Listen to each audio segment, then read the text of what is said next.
JF thunder 17 طیارے کب، کیوں اور کیسے، مکمل کہانی جانیے۔ بسم اللہ الرحمن الرحیم۔ السلام علیکم۔ صدر ضیاء الحق کے دور میں پاکستان اور امریکہ کے درمیان F-16 طیارے خریدنے کا معاہدہ ہوا۔ 18 ملین یعنی 2.5 ارب روپے کے اس طیارے کو خریدنے کے لیے طے یہ پایا کہ ہمارے پائلٹس کو تربیت بھی امریکہ ہی دے گا۔ یہ سب کچھ شاید روس کے خلاف پاکستان کی کارکردگی دکھانے کا انعام تھا، ورنہ پاکستان کو بھلا امریکہ F-16 طیارے کیوں دینے لگا؟ خیر، طیارہ اڑانے کے لیے 10 ماہ کی بنیادی تربیت تھی، جسے پاکستانی پائلٹس نے حیران کن طور پر 2-3 ماہ ہی میں مکمل کر کے طیارے کی اڑان بھر لی۔ F-16 کو اڑانے والے پہلے پاکستانی ایئر مارشل ریٹائرڈ شاہد لطیف تھے۔ ان کی پیشہ ورانہ مہارت نے امریکنز کو بھی حیران کر دیا۔ امریکہ ادائیگیوں کے باوجود طیارے فراہم کرنے سے کترانے لگا تھا۔ 20 میں سے صرف 7 طیارے ہی پاکستان پہنچ پائے، باقی روک لیے گئے۔ ادھر افغان وار ختم ہوئی اور جنرل ضیاء کا سانحہ پیش آ گیا تو امریکہ نے بھی رفتہ رفتہ پاکستان سے آنکھیں پھیر لی، بلکہ پاکستان کو ملنے والے 7 طیاروں کے بقایا پرزہ جات بھی دینے سے انکار کر دیا۔ 1993 کے دوران پاکستان کو کچھ F-16 طیاروں میں مینٹیننس کی ضرورت پیش آئی۔ امریکہ بہادر نے طیارے واپس منگوائے اور $658 ملین نقد کا مینٹیننس بل چارج کر دیا۔ پھر یہی نہیں، جتنی دیر طیارے امریکہ میں رہے ان کا کرایہ بھی نقد وصول کیا۔ بعد ازاں امریکہ پاکستان کو یہ طیارے بھی دینے سے صاف مکر گیا۔ امریکی انتظامیہ نے نہ تو پاکستان کو طیارے واپس کیے اور نہ ہی ان کی مینٹیننس کی مد میں وصول کیا جانے والا بل دیا، بلکہ پہلے سے جو طیارے امریکہ کی طرف ادھار تھے وہ بھی ڈکار لیے گئے۔ اس پر ملٹری اسٹیبلشمنٹ نے سر جوڑے، امریکہ کے رویے کی دبے لفظوں میں مذمت کی اور بعد میں اس فیلڈ میں خود کفیل ہونے کا ارادہ کر لیا۔ ایئر مارشل ریٹائرڈ شاہد لطیف، جو کہ F-16 کو اڑانے کے ساتھ ساتھ اسے ٹیکنیکل طور پر بھی بہت زیادہ سمجھ چکے تھے، چنانچہ انہی کی سربراہی میں ایک طیارے F-17 کی ابتدائی ڈرائنگ بنائی گئی۔ مگر سب سے اہم مسئلہ یہ تھا کہ پاکستان ابھی معیاری انجن بنانے کی پوزیشن میں نہ تھا۔ چین بھی اس امر سے پاکستان کی مدد کرنے میں قاصر تھا، جبکہ روس سے ہماری چپکلش تھی۔ فرانس اور برطانیہ وغیرہ اس معاملے میں امریکہ کے ہی تابع تھے۔ ایٹم بم بنانے کی وجہ سے پاکستان پہلے ہی دباؤ میں تھا، چنانچہ طے پایا کہ چین کے ساتھ مل کر نیا طیارہ بنایا جائے۔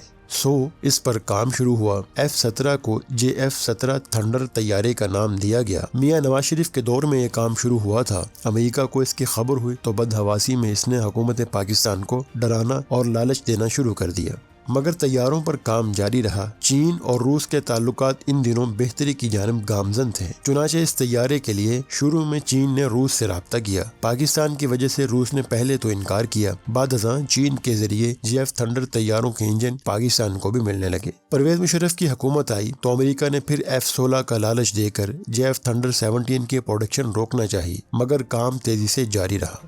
البتہ مشرف دور میں امریکہ سے دوبارہ جو بات چیت ہوئی تو ہمارے روکے گئے 4-5 مزید F-16 طیارے ہمیں مل گئے، مگر کڑی شرائط عائد کی گئی تھیں کہ بھارت کے خلاف ان کو استعمال نہیں کیا جا سکتا۔ بہرحال 2017 مارچ 23 تاریخ کو پہلی بار JF تھنڈر 17 پاک فضاؤں میں بلند ہوا۔ 2010 کو اسے پہلی بار عالمی نمائش میں رکھا گیا۔ رفتہ رفتہ اس کی مکمل پروڈکشن پاکستان کے ہاتھ میں آتی گئی۔ ادھر روس بھی پاکستان کو ڈائریکٹ طیارے کے انجن دینے لگا تھا اور ساتھ ساتھ ٹیکنالوجی بھی۔ JF تھنڈر 17 بلاک 3 ورژن ہے۔ اس میں AESA ریڈار بھی نصب کیا گیا ہے، جو صرف دنیا کے جدید جہازوں میں ملتا ہے۔ اس سے یہ فائدہ کہ ریڈار میں موجود TRM اس فائٹر طیارے کو مخالف کے ریڈار سے بچاتا ہے۔ حالیہ کارروائی میں اس کا مظاہرہ 27 فروری 2019 کو بھارت کے ساتھ ایک جھڑپ میں آپ اس کا مظاہرہ دیکھ چکے ہیں۔ اس کے علاوہ HMDS نام کی ایک جدید سکرین اس میں استعمال ہوتی ہے، جس کی مدد سے دن اور رات میں ایک جیسی کارکردگی دکھائی جا سکتی ہے۔ ٹارگیٹنگ پارٹ یعنی سنائپر ہر موسم، دن یا رات کے کسی بھی وقت درست نشانہ لینے میں مدد دیتا ہے۔ خوشی کی بات یہ ہے کہ F-16 سے کم لاگت اور برابر کی قوت والا یہ طیارہ اس وقت مکمل طور پر پاکستان میں تیار ہوتا ہے۔ یہ دنیا کے ان چند جہازوں میں شامل ہے جو ایٹمی ہتھیار بھی لے جا سکتے ہیں۔ ان کے پائلٹس کی تربیت F-16 کی تربیت سے کم نہیں۔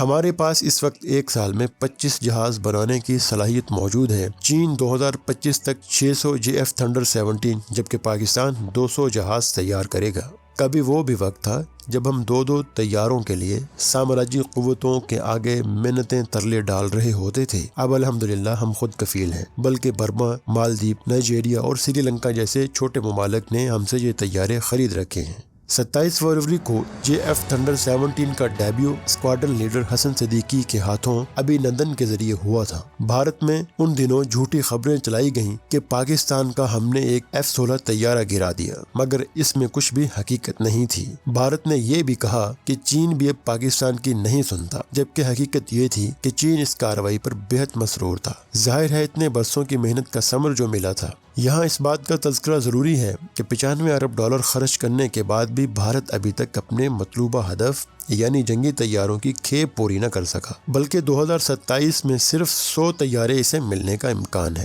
پھر ایک طرف جہاں F-16 کو بدنام کرنے پر امریکی کمپنی نے بھارت کے خلاف کیس کرنے کا دعویٰ کیا، تو دوسری طرف JF تھنڈر 17 طیارے کو بھی دنیا نے للچائی نظر سے دیکھنا شروع کر دیا ہے۔ رہی میزائل ٹیکنالوجی تو اس پر پہلے ہی پوری دنیا چیخ چیخ کر پاکستان کی صلاحیت کو داد دے رہی ہے۔ گو کہ یہ چیزیں جنگ و جدل یا دفاع کے لیے ہیں، مگر کتنا ہی اچھا ہوتا کہ بر صغیر کے یہ دونوں ممالک پہلے اپنے ہاں غربت، جہالت اور بے روزگاری کا خاتمہ کرتے، پھر کسی اور طرف قدم بڑھاتے۔ ملتے ہیں اگلی ویڈیو میں۔ السلام علیکم۔